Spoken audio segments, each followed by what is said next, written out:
Hi, I'm Diane Dayton, backstage at Berks, catching up with artists scheduled to appear at the 35th annual Boscov's Berks Jazz Fest.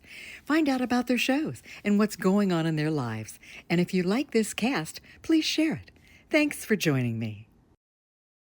I'm Diane Dayton, and it is the 35th annual Boscov's Berks Jazz Fest, Reading, Pennsylvania, March 20th through the 29th, and I am so excited to be with this talented crew right now. BPM, I know it's beats per minute, but it's also Brian, and it's Paul, and it's Michael, and it's so good to see you. And I can't wait to hear you when you get there. Welcome. Thank you. Thanks for having us.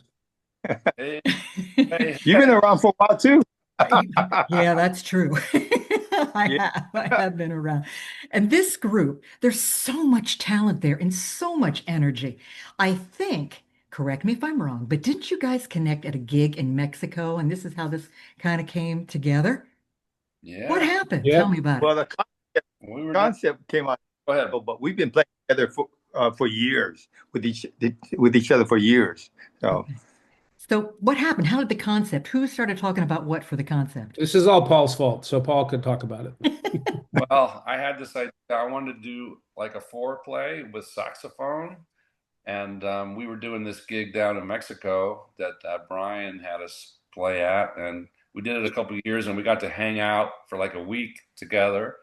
And Brian and I sort of just hit it off, and Michael and I had known each other for 30 years, and the second time we went down there, I started thinking, well, I really want to put this super band together. So on the way home in the airport, I asked Brian, I said, hey, would you be a super group, like a foreplay with saxophone? He said, man, that would be great. So we started throwing around ideas about music and everything else. And then we added Michael, and that's how it kind of came to be.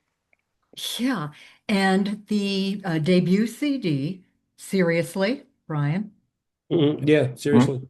Yeah, it's just to go back to what Paul, Paul, we're standing in the airport, and Paul comes up to me. He's like, "Hey, man, I want to talk to you." And I'm like, "Oh no, what did I do wrong? I'm in trouble now." And then Paul hit me up with the idea, and I just thought it was really great. Yeah, seriously, actually was a song that I wrote that was going to be on my record, but just for the heck of it, I sent it to the guys and just said, "Hey, what do you think? Do you like it?" And they both liked it, so it ended up, on the BPM record. And oddly enough, the label made it the title track and the first single, which I was not expecting at all.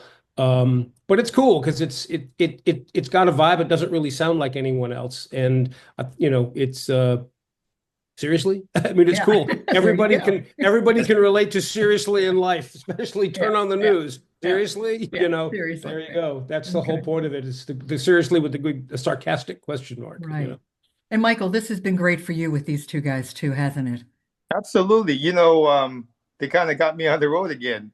For the last 20 years, I've been hanging around and producing concerts on my own, and got a little business going. And really, as an artist, I haven't toured a lot in that time frame. So, being with the guys, I'm playing at places I've never played before. Back east and going back east again that I haven't been, and so it's been a great experience. Getting out, and especially with Brian and Paul. We're friends and we have a great time together. Yeah. Well, when I had talked to Brian a little bit earlier, two of the words that he put when he described the experience of you guys together, it's chemistry and it's love on stage. And I think it's probably on stage and off stage, right? Totally. Yeah. Well, absolutely. Yeah. If you watch us perform, I mean, we're just friends having fun making music. And it's really cool. There's no pretensions. We're a lot older as artists now. We've been around for decades. So, Hey. our intent is just to have fun and make great music. Yeah, we did it because we want to do it, not because we really need or have to do it. And that affects every single thing we do in our travel, and what we do when have our time off, and when we're in the studio and playing live. I mean, we're just there because this is what we really, really want to do and have fun with it, and it really shows. Yeah. Yeah. Paul brought up a really good point, which is kind of what Diane, what we've talked about the chemistry and the vibe. I mean, even dealing with airport issues and travel issues and rental car issues and excess baggage issues and instruments and all this crap. It's like doing it together makes it more, we just do it together as a team, and it's just easier. It's more rewarding. It's the whole experience. And what a lot of people don't realize, you see somebody on stage for an hour or two, it's the 22 hours of the day that they're spending together that they're not on stage, which is in ways way more important. You want the music to be right, but it's how you get along as human beings first, right? And we all get along so well that even dealing with long travel and jet lag and this, it's like, it's cool because we're doing it to make music together, and it's really special. It's unlike anything I've ever experienced. It's great. Well, when you have fun, the audience is having fun too. And Okay. we are going to have so much fun when we see you on Sunday, March 22nd. This is in DoubleTree by Hilton. It's in the Grand Ballroom there in Reading. And doors will open at 10:30. The show is at noon. So you're going to be playing your group things, but you're also doing individual projects as well as a part of this performance. Yes? Yeah. Yeah. We've all had solo careers, Paul, Brian, and myself, of course, and so we're kind of trying to take our popular songs that we've had and incorporate it into the show. Because the album itself, we only do about 6 or 7 tracks from the new record, so we have to fill it in with songs that we made popular on our own. So it's kind of cool. The fans get to see the individual careers and then the group career all in the same time. Yeah, I And think plus, that's great. musically makes a lot of sense, and like we do BPM's version of our songs too, which is a slightly different vibe because we play each other's melodies, and it sort of becomes a little bit different, but it incorporates into this overall package. Well, Yeah, it's very cool, and people recognize the songs. Like people know Paul's hits or my hits or Michael's hits, but so they can still sing along, but it's a little different. But they can totally get it, and it's a nice balance with the other music. Okay, yeah.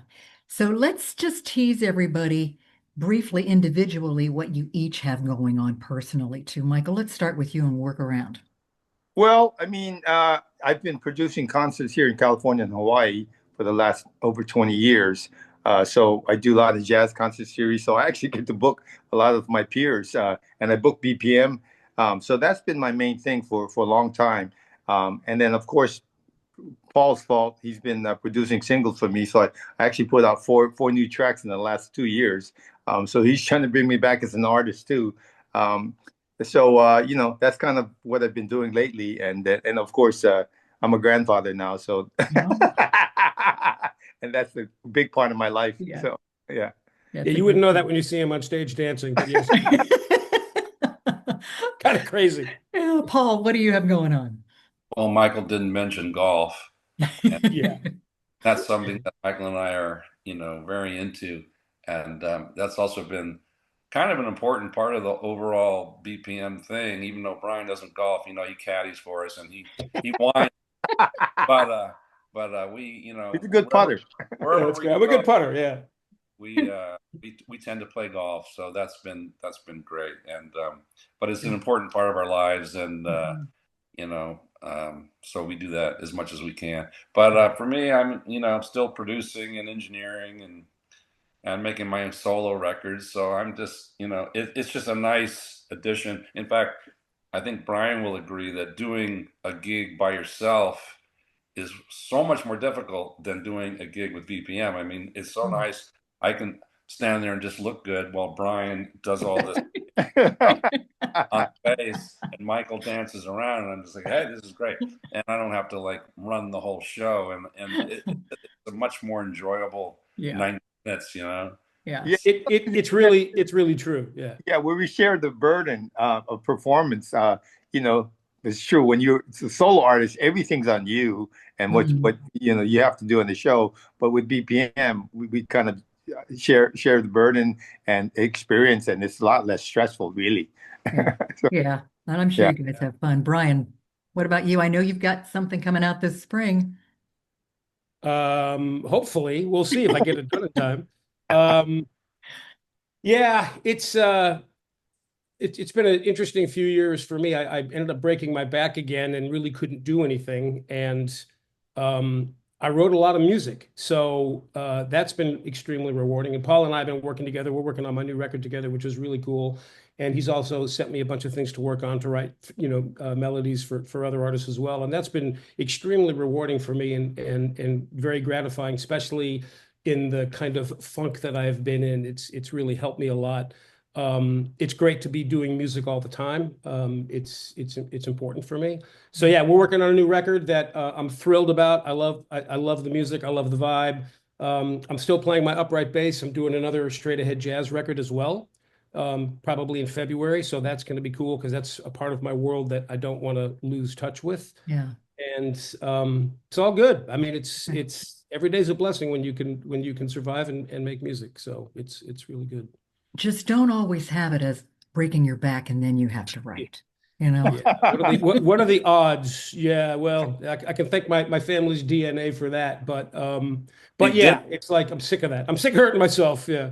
That Howie broke his back was just from excessive bass solo. Oh, yeah, right. Yeah, bass solos. Yeah, too many bass solos. I broke my back. There you go. Yeah.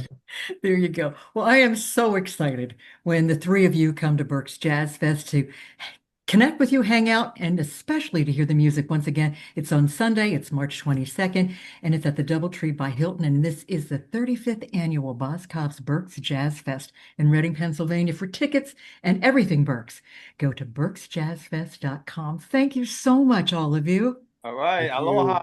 Can't wait to see you there. Thank you. Yeah, absolutely. Absolutely. 11 exciting days of concerts, jams, and more. Tickets are on sale now.